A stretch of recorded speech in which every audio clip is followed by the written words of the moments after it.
West Denver. Sleep deprived and heavily caffeinated. All right, let's do this then. This is the Jeff and Bill Show. I don't understand what agree with that. They don't always agree, but hey, at least they have coffee. Coffee. And each other. I love you, man. God help us. I want to bless him. We need all the help we can get. Now here's Jeff Hunt and Bill Thorpe. The Jeff and Bill Show on News Talk 710 KNUS.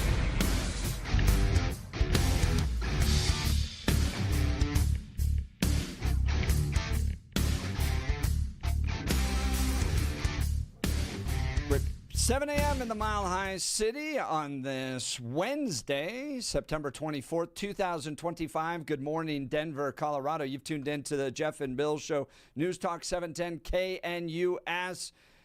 Kids all over the country gathering at See You at the Pole this morning, a global day of student prayer beginning in 1990 as a grassroots movement with 10 students praying at their school.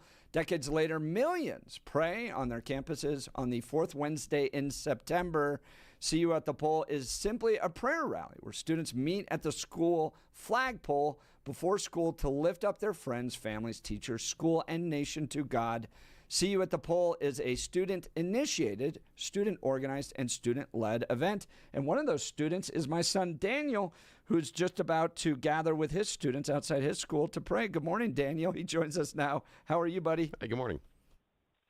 Good morning, Dad or Jeff? Which one should I call you? You can call me Dad, buddy. How are you feeling? You're going to lead a little prayer this morning at your school. Is that right? Yeah, I am. I'm going to lead a little prayer, walk us through some verses, talk about the gospel, how Jesus loves us. Great. What verses are you going to read? Have you picked those yet? I have. So we're going to read Romans 5:8. I don't exactly know the verses yet, or memorize them, but Romans 5:8, John 13:34 and 35, and 1 John 3, verse 1. Well, Romans 5:8 says, but God demonstrates his love for us, that while we were still sinners, Christ died for us. Are you excited? Are you excited to lead that prayer with your kids? Because you don't attend a Christian school, so not all your students are Christians or fellow Christians, but are you excited to get together with them around the flagpole? I'm really excited. God has blessed me with the ability to lead a Bible club at my school, too, so I really think that's really cool. And being able to just lead, sense, and pray is just a really beautiful thing. Well, I'm excited you're doing that. I'm very proud of you, buddy. I know you got to go. You got friends gathering right now, but thank you for taking time. I love you a lot, Danny. Love you, Dad. See you, buddy. Those are Danny's part of thousands of kids gathering at their school all over the country to pray for their fellow students, families, teachers, school, and lift up their school and this nation to God. All right, we've got a lot to talk about today. We're going to get back to Jimmy Kimmel and the debate there. Now it's time for news and comment with Blake Olson. Blake Olson. Blake Olson, news and comment.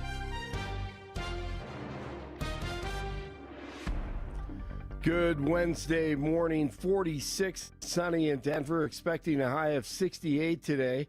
This portion of the news sponsored by Pastor Camp Heating and Air Conditioning at 303-777-1234 to learn more about special savings opportunities on Lennox equipment. Our top story. Apparently, it occurred when detainees were being brought into this Sally Port. This shooter, we're not sure exactly where he was located, but was able to shoot into that Sally Port and struck at least 3 people. There's been a shooting at an ICE facility in Dallas. Early reports are that 3 people were critically wounded and the shooter is dead. The victims were in ICE custody.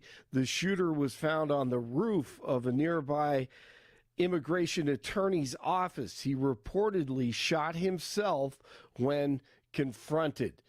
A deadly shooting in Parker last night near the city skate park in the area of South 20 Mile Road and East Longs Way around 6:35. A disagreement between people in 2 vehicles led to gunfire. Officers found a man dead near his vehicle when they arrived at the location. Police say a person of interest and the other vehicle involved were located a few hours after the shooting. Authorities say the missing Boulder girl, who was the subject of an Amber Alert, has been found safe. 19-year-old Juan Bretado Lopez was detained for questioning, and the case is still under investigation.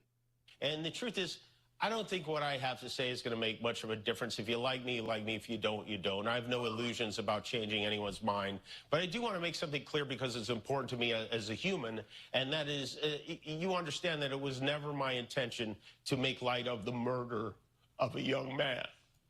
Okay, Jimmy Kimmel Live is back on the air. The former comedian hosted his first show since he was suspended indefinitely last week by ABC. I don't think there's anything funny about it. I posted a message on Instagram on the day he was killed, sending love to his family and asking for compassion, and I meant it, and I still do. Nor was it my intention to blame any specific group for the actions of what it was obviously a deeply disturbed individual. But you did. You said he was MAGA, and you didn't apologize for it. That was really the opposite of the point I was trying to make, but I understand that to some that felt either ill-timed or unclear, or maybe both. And for those who think I did point a finger, I get why you're upset. If the situation was reversed, there's a good chance I'd have felt the same way. Okay, the show will continue with low ratings the rest of the way. DJT says that he may think about suing ABC again for bringing him back. Any comments, Jeff? No, he should thank Donald Trump for giving him that audience. And I don't. Not 6 months from now, Jimmy Kimmel, I don't think will be on the air still. Yeah, I don't think so either. You're right. 47 is telling Arab leaders that he wants to end the war in Gaza. Trump met with leaders from Saudi Arabia, the United Arab Emirates, Qatar, Egypt, and other Muslim nations on Tuesday and said the Israeli-Gaza conflict should probably never have started. DJT looked like he was being sabotaged at the UN on Tuesday. All I got from the United Nations was an escalator that on the way up stopped right in the middle. If the First Lady wasn't in great shape, she would have fallen. But she's in great shape. We're both in good shape. We both stood. And then a teleprompter that didn't work. These are the two things I got from the United Nations, a bad escalator and a bad teleprompter. Thank you very much.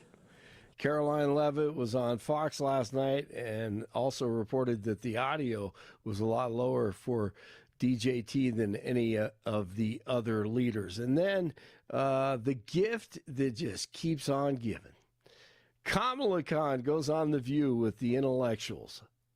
And what we just saw in terms of a presentation at the United Nations, I talk about it. I talked about, remember in the debate? Yeah. They laughed at him the last time he was in front of the UN.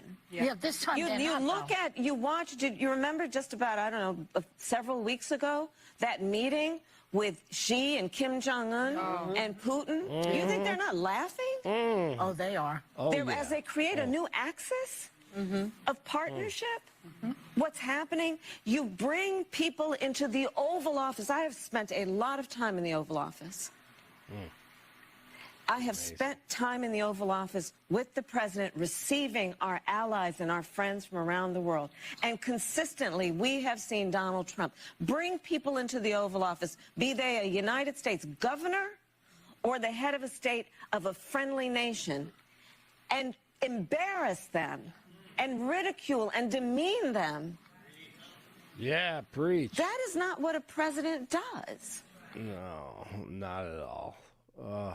Preach. It is fun. I'm going to read her book. I'm excited to read her book. 107 Days of Hell. But she's on her final tour, man. Yeah, she's not she running is. for governor. This True. is it. Yep. And She then was off successful. into, She ruined Northern California and the state. Right. Who was Dan Quayle? That's it. Yeah, she's Dan off Quayle. into Dan Quayle world. Yeah. Just oh yeah, you remember This is true. him? You remember her? Enjoy the Exactly. final tour, Kamala. Exactly. Oh man. Hey, okay, Ryan Ruth, who tried to assassinate DJT in Florida, has been found guilty. Google says the YouTube accounts were permanently banned for political speech. Those accounts could be reinstated. The tech giant now says that they value conservative voices. Yeah, man. I mean, they all work together. The FDA is warning of radioactive shrimp being sold at Kroger. Aquastar Corporation is recalling its Kroger Raw Easy Peel shrimp.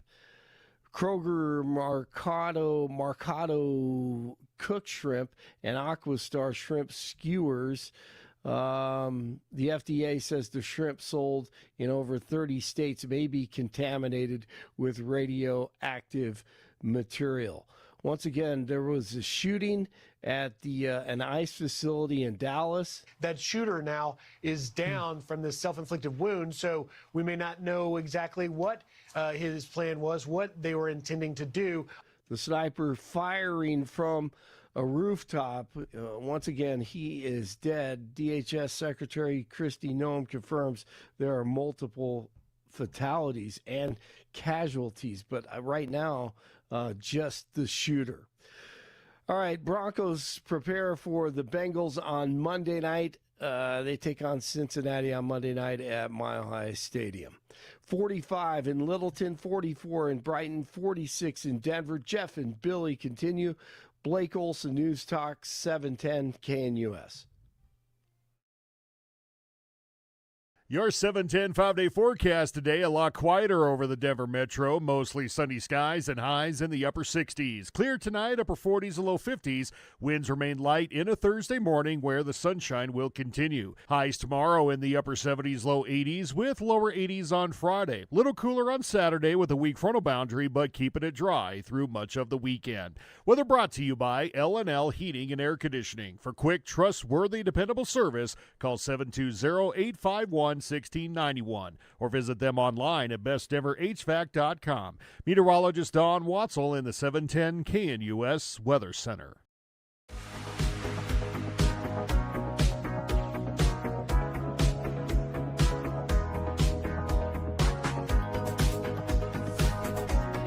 Welcome back to the Jeff and Bill Show. For 4 years, Joe Biden deplatformed people on X, Facebook, Google talking about it yesterday, how active the Biden administration was. They felt your critique of the mask mandates or the effectiveness of the vaccine was grounds for deplatforming, and you were a threat to the health and well-being of the American people, so you must be deplatformed. And then Jimmy Kimmel gets pulled off the air for like 2 days. And this letter comes with 400 plus artists joining together to make a statement.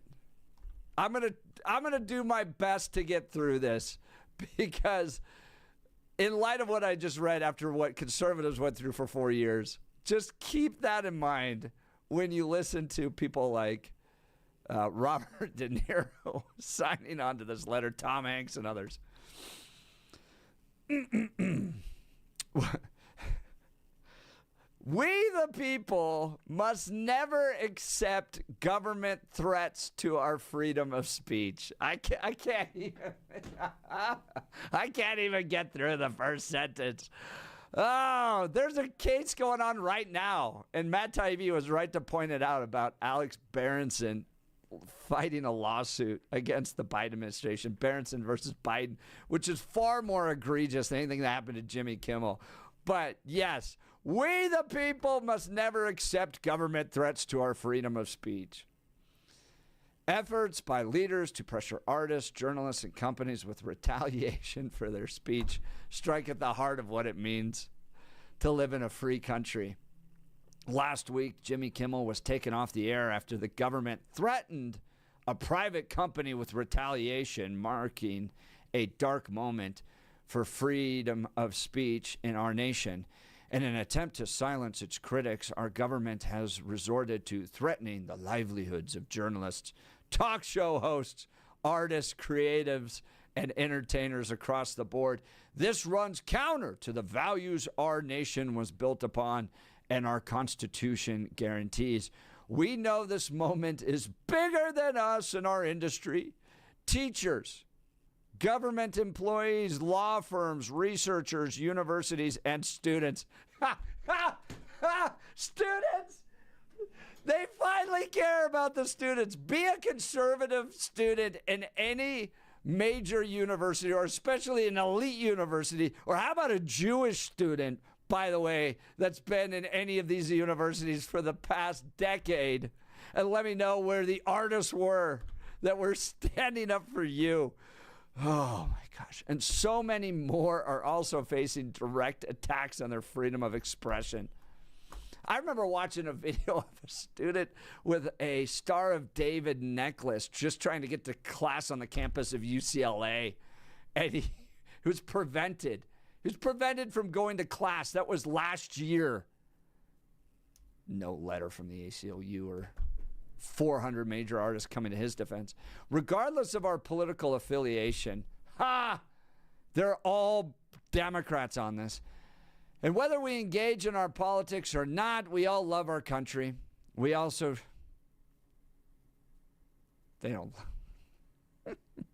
we also share the belief that our voices should never be silenced by those in power. Because if it happens to one of us, it happens to all of us. This is the moment to defend free speech across our nation. We encourage all Americans to join us along with the ACLU in the fight to defend and preserve our constitutionally protected rights. Give me a break. When Donald Trump got kicked off all of the platforms, they didn't write this letter. They don't care at all if Donald Trump got deplatformed.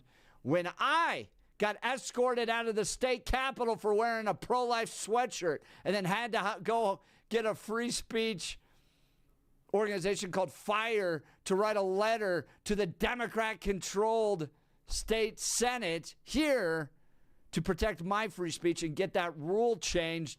Not one single Democrat in Colorado said, you know what, we're going to stand with Jeff Hunt on that. They don't care at all about free speech. They only care about their freedom to work to deplatform, unelect conservative values and Republican candidates. That's what it's always been. That's why you get there.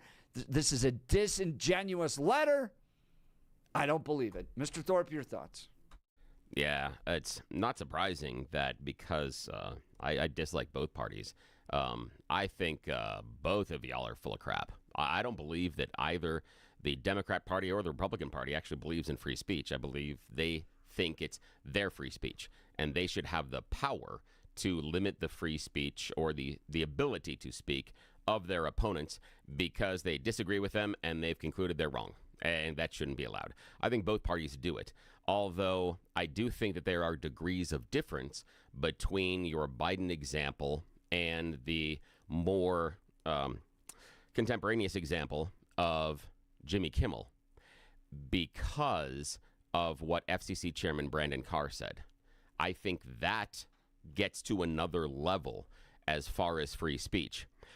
I would agree with you that both sides, you won't say both sides, but both sides do pressure various private entities to censor certain viewpoints and don't like certain things. But when Donald Trump was taken off of those platforms, I didn't see a government official or department tell Twitter or YouTube or anybody else that they need to take him off or there are going to be consequences. That was the implication in the statement by FCC Chairman Brendan Carr. And I think that makes the conversation slightly different, that when an official in the government says something needs to happen or the government's going to get involved to make something happen, I think that's a different layer. Now, the idea, though, is that I understand why Republicans and MAGA would cheer this, because there is this assumption that Biden was using the power of the government to go ahead and silence his critics. So when you see Trump using the power of the government to try and silence a critic, it's a tit for tat, it's a finally we're playing the same game, etc. But I don't see the government using the same levers of power. Yes, both sides, both Biden and Trump and even previously Obama would talk to a lot of these social media platforms and ask for things to be taken off and even in some ways provide pressure. But I haven't seen the level of government action that if you don't do X, Y is going to happen. And I think that's where Brendan Carr made this much more difficult for the administration. If he would have kept his mouth shut, Trump, in my opinion, the Trump administration would have a much stronger footing on the complaints about what's going on with Jimmy Kimmel, and so would Nexstar and so would Sinclair. I think they would have a much stronger platform and ability to say this is why we're doing this rather than acquiescing to a request from the FCC chairman. I think that Carr's comments created a hornet's nest with regards to free speech that would have been a lot better of an effort to get Jimmy Kimmel out and done and finish that show if he had never made those comments, because I think that was naturally going that way. Matt Taibbi brings that up anyways. The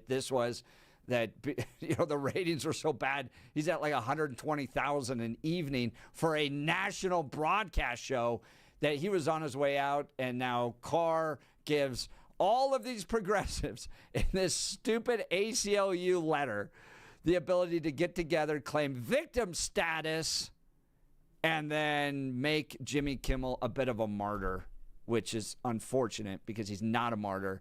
And I hope we frame this, and when you get the next progressive administration that comes in and does way more pressure than I think Trump's ever done with regards to what the Biden administration did around COVID and shutting down accounts that didn't even violate any policies. But the hang on a sec. The Biden administration didn't shut down any accounts. That is they all a choice a lot based of on pressure. But again, a lot of pressure. Yeah, but that is still a choice based on the private entities. And the thing that still I come back to is when the FCC chairman speaks out, that rises to a different level. And while there's a lot of pressure, it would be different if we had a Biden administration coming out and say, you know what, YouTube, if you don't do this, something else might happen. That's what we don't have, and that's where this rises to a different level. Here's the letter to the House Judiciary Committee from Google. Biden administration officials, including White House officials, conducted repeated and sustained outreach regarding user-generated content related to COVID-19 pandemics that did not violate its policies. The firm added it was unacceptable and wrong when any government attempts to dictate content decisions. So it was repeated and sustained outreach efforts, and they get into all the details about who it was within the Biden administration that was doing all this stuff. But the idea that this was just like, oh, hey, we don't like this. We're concerned that this may be misinformation. Just doesn't bear out in the facts. Well, it does, because inside of that statement, where does it outline the consequences? That's important, because when you're talking about government exerting pressure on that outlet in order to get it to do something, there needs to be a consequence, and that's where Brendan Carr stepped in it. He came in and said, you know, these stations better take action, and if not, then the FCC is going to step in and start an investigation. That is a consequence of not taking the action the government is asking for. That's what I don't see in all of this stuff with social media. I need to see where the government said, here are the consequences for you not doing what we wanted. Yes, the government can provide and did provide repeated and consistent pressure. What it didn't say is, hey, nice restaurant you got here. Shame if something happened to it. That wasn't there. And so that's what I'm looking for, Are you it to sure be on it the wasn't same there? level. I haven't seen it reported. And here's the idea. If at this point it was there, why would Google not say it is? Why would they hold that back? Why would they not come in and say, hey, the Biden administration was telling us to do this, or we were going to? Oh, my God! Especially in this environment. If that happened, and I am a company like Google that is really super worried about things like antitrust lawsuits right now, I would really lean into the idea of the government telling me what I can and can't put on my platform, especially because it's going to be the government that's going to bring an antitrust lawsuit against me. So I would be super concerned, and I would absolutely be highlighting. Again, that's me. I don't know what the people inside of Google and Alphabet are making those decisions, but if it's me, I'm highlighting the undue pressure and consequences that the government forced me to take, because then I will take that into my antitrust lawsuit about the government, and I will use as, hey, you guys were trying to, use undue pressure. That's what I need. I need consequences. I'm not saying it didn't exist, but I want to see those outlined. And in the great investigation of Jim Jordan so far, I don't have that yet. That's what I need, and that's just a different level of stuff. I think that's a way to try to dismiss what the Biden administration was doing. So you didn't tie the idea I'm going to lose my house to deplatforming you, therefore the pressure isn't quite as bad. It was repeated and sustained by the Biden administration to deplatform these, and for whatever reason, you think that because there wasn't a direct consequence tied to not doing it, it's not wrong? No, I'm saying that it's not at the same level of the government saying, hey, if you don't do this, then X is going to happen, because that's what FCC Chairman Brendan Carr did. And that's why I'm saying the two examples aren't necessarily analogous. That while, yes, both governments were providing pressure and asking for things, and again, Donald Trump repeatedly and continuously applies pressure to all sorts of things, claiming government needed to take action, from judges to court cases to people on the TV to TV stations, all of that. He repeatedly and continuously applies pressure on what he wants to see and who he wants to see silenced. So again, not unusual. But to me, the delineation point becomes the consequences. I'm not saying that what the Biden administration did was right. The constant and continuous pressure I have a problem with. And if I'm running a private company that does need to work with the government on certain things, I would be super concerned. Correct. And that can make me change my mind. Yes, absolutely. But if the government comes in and says, if stations don't do this, then the government is going to do X, that's a different level. Then if I'm running that company, I am going to take action 110%, because the government just told me there are consequences if I don't do what they want. That's the example that's different. And I would love to hear from people. 303-696-1971, 303-696-1971. Are they the same? Also, do you think Jimmy Kimmel did enough to say he's sorry? Is it really an apology, or is it not? I'd be curious to think what you heard last night during that monologue. Yeah, and what makes it more egregious what Biden did than what Carr ever did was Jimmy Kimmel got the ACLU and 400 stars like Tom Hanks, Jamie Lee Curtis, Jason Alexander to write a letter, while the Biden administration is deplatforming small little accounts that don't have the weight of a national media platform to be able to push back. So what's more egregious?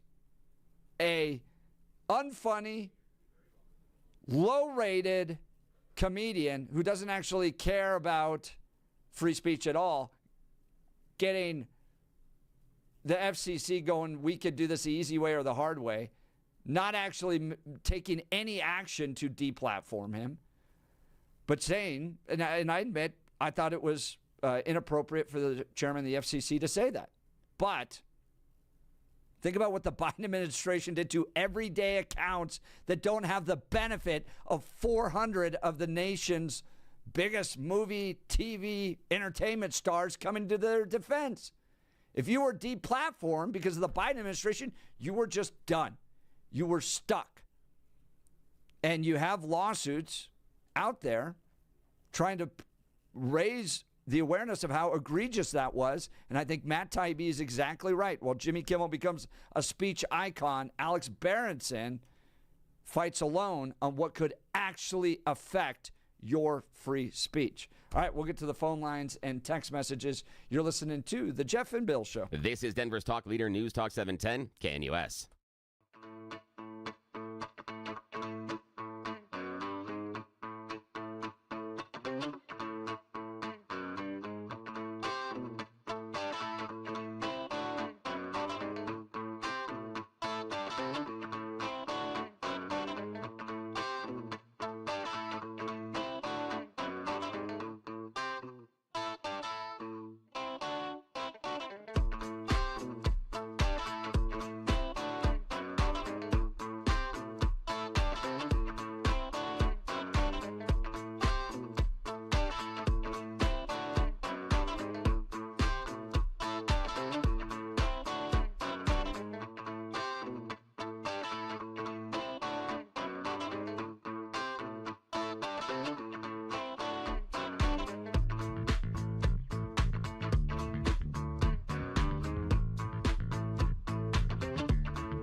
Welcome back to the Jeff and Bill Show. Jimmy Kimmel with the mea culpa yesterday. 17 minutes. What did you think of it? Plus 400 artists joining to defend him, saying we share the belief that our voices should never be silenced by those in power.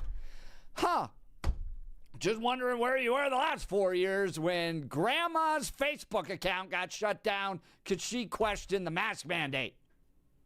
Let's go to Francis in Golden. Good morning, Francis. You're on with Jeff and Bill. Morning. Hey, you guys. Hey, I got a quick question.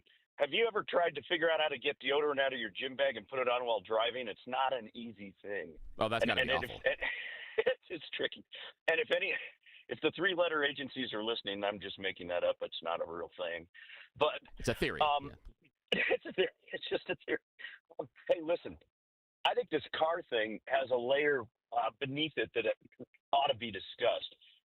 This was an opportunity for Trump to really seize the higher ground on the First Amendment arguments, whether they're legitimate or not.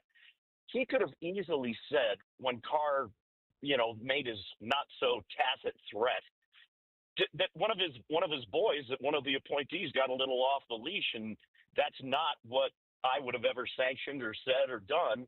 And nobody's in threat of losing licenses for free speech ability.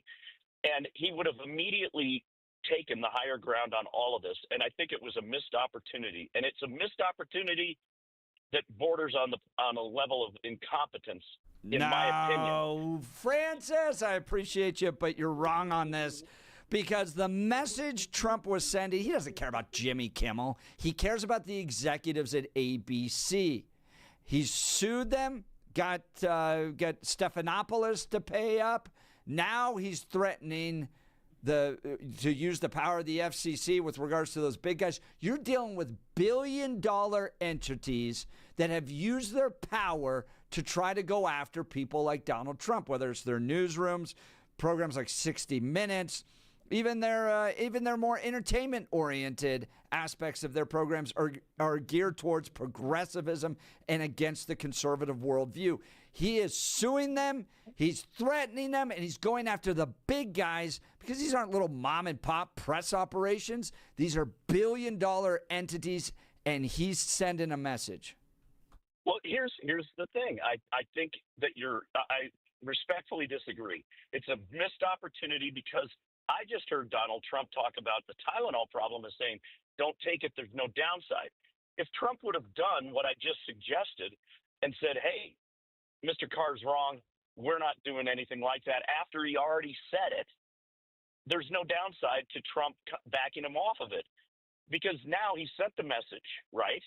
And he's subsequently kind of retrieved it and made a point and taken the high ground on the First Amendment issues. That's absolutely no lose situation for Trump. Here's the problem, I think, is that I don't think Trump. It's clearly to me a missed opportunity to have done what he should have done. But I think the bigger problem here is that Carr is acting as Trump's subordinate, and I think that this is probably from on high from Trump. He could have, and maybe it would have been bad form to throw his boy under the bus and say, hey, he's wrong about that after he told him to go do that. I think he loves what Carr did. I think it probably was oriented from or came as an order from President Trump. Think about Trump's speech at the Charlie Kirk event where he kind of talks about how gracious Charlie is towards his enemies and how much Trump hates them. And he's ready to go. Think about what these entities have done to Trump over the last 15 years. The Access Hollywood tape, 60 Minutes interviews, what they did to Kamala Harris, editing that to make her look better. Oh, Trump, gloves are off. This is directed at the executives. He wants to make them pay. He's going to battle. It's a beautiful thing. I love to see it. Francis, I appreciate the call. We got a lot of calls to get to. Yeah, thanks for the call.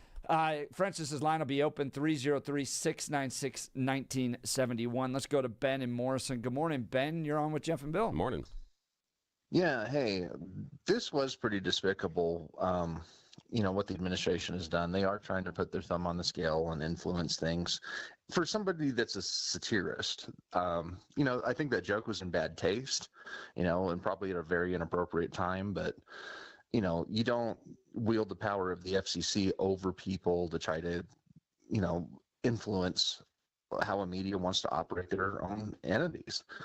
I know right now Nexstar, one of the affiliates that owns 30 or 35 or something like that ABC stations, is in a merger situation with I forget what the company's called, Tegnu or something like that. But they're using that as a club to cudgel these agencies, and this has been proven in Supreme Court. There's a case, NRA versus Volo, which happened in New York, where the New York Department of Financial Services was pressuring banks not to give money out to the NRA after the Parkland shooting, and said, don't give these people insurance, don't give them loans.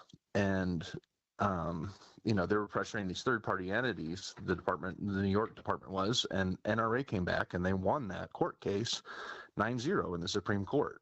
And it's a very similar case to what's going on now, where FCC is trying to kind of pressure these companies to be a third party.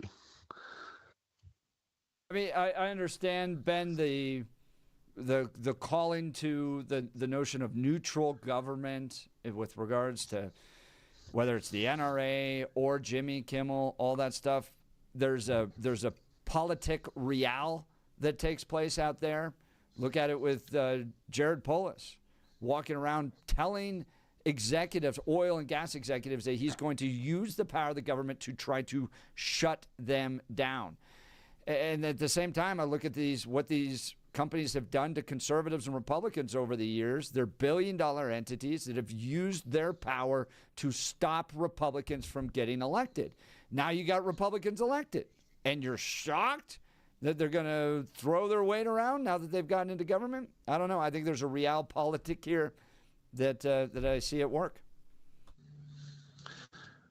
I don't know. It's we're looking at the satirist versus somebody that's making jokes. That's his job, is to make jokes, and maybe you don't like the joke. And I agree at some point, Ben, I agree with you that I don't think it's about Jimmy Kimmel. I think it's way bigger. I think it's targeted at the executives of ABC.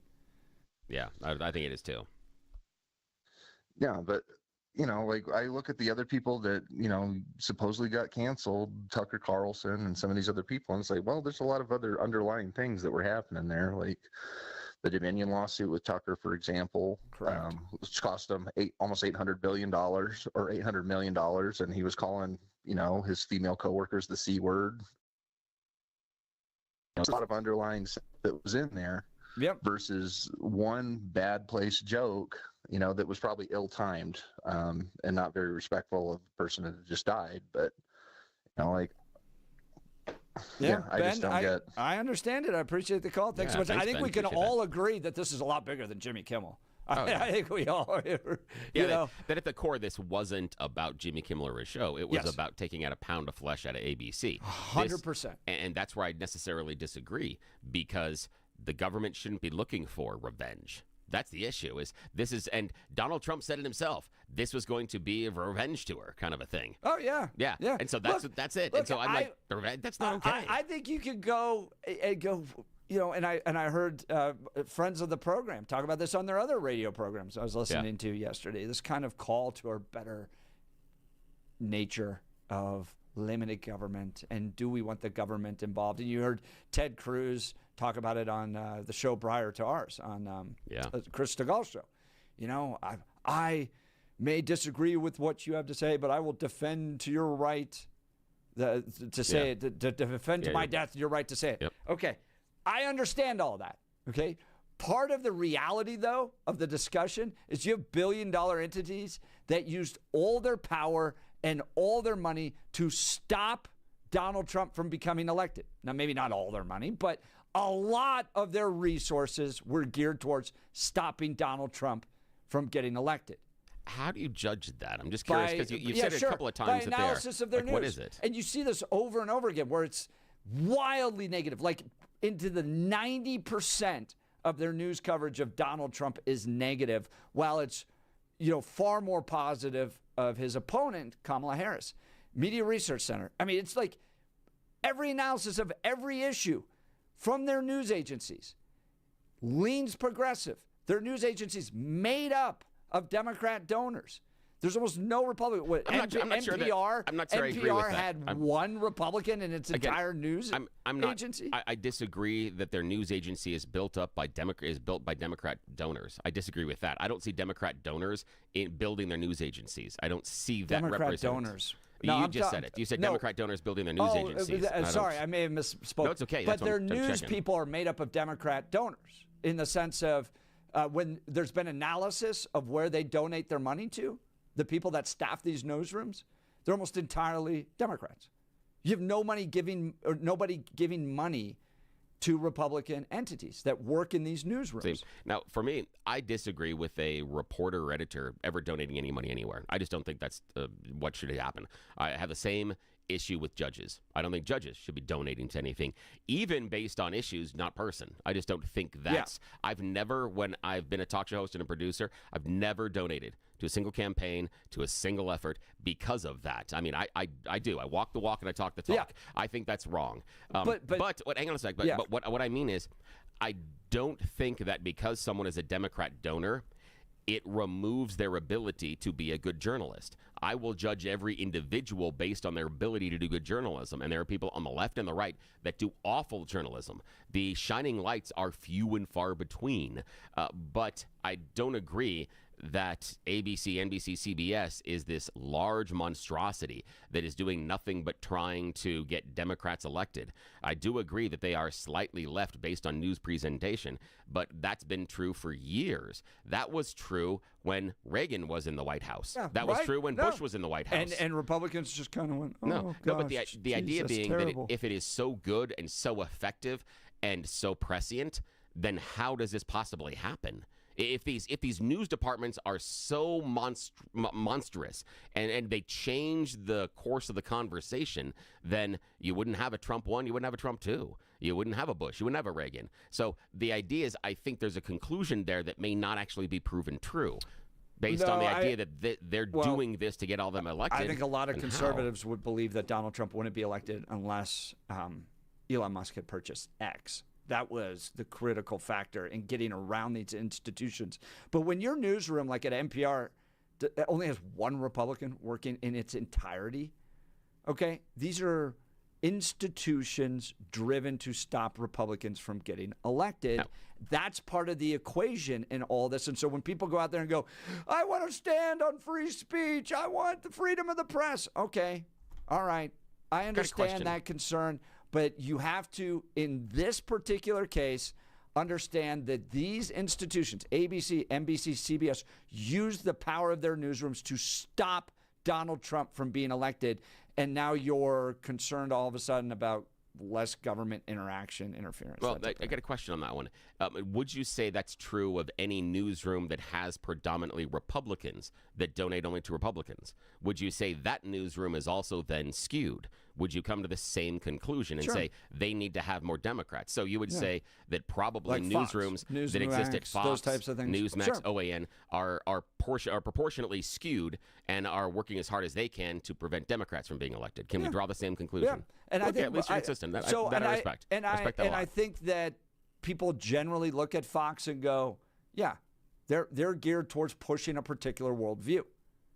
Yeah. And then we look at NBC and ABC and go, well, no, they're neutral.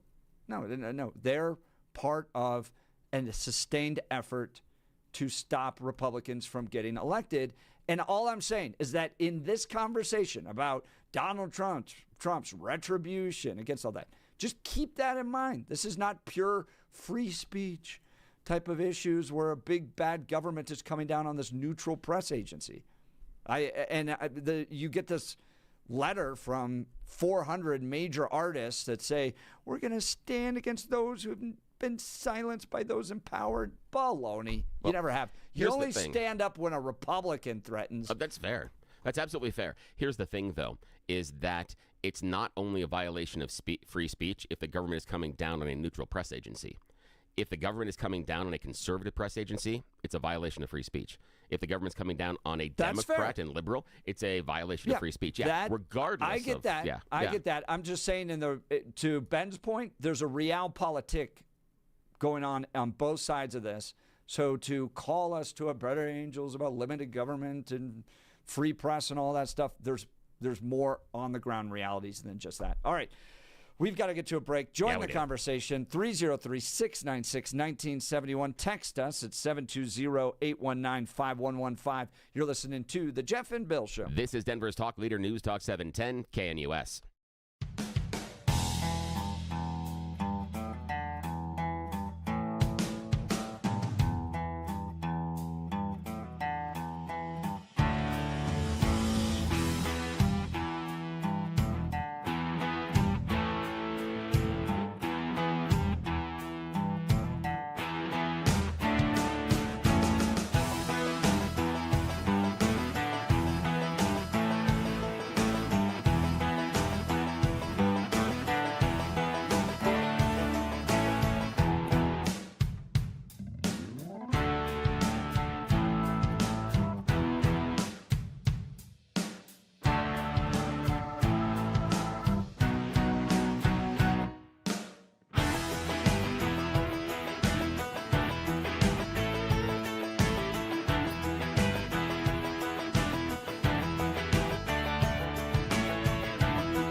Welcome back to the Jeff and Bill Show. We're talking talking Jimmy Kimmel's mea culpa last night. What'd you think? Michael, Denver. Good morning, Michael. You're on with Jeff and Bill. Morning.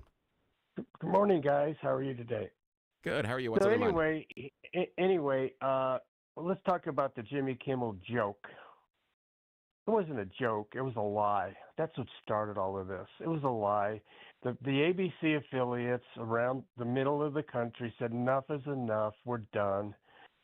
Disney reacted, which is they're no friends of conservatives. Disney. They reacted that, hey, we got an off ramp here. This guy's a $20 million loss every year. He makes $16 million a year. It's a great off ramp. So, bam, they took him off the air.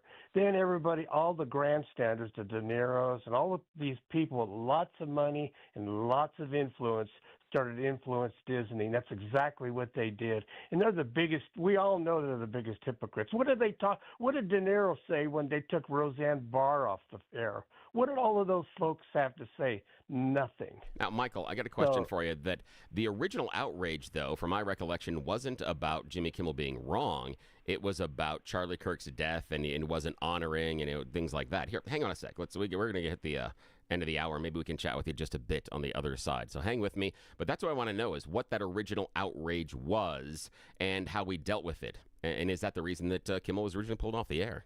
We'll continue the discussion and the debate. Plus, next hour, we'll be talking Jason Crow doesn't want Trump going after cartels. We'll be listening to the Jeff and Bill Show. This is Denver's talk leader, News Talk 710 KNUS.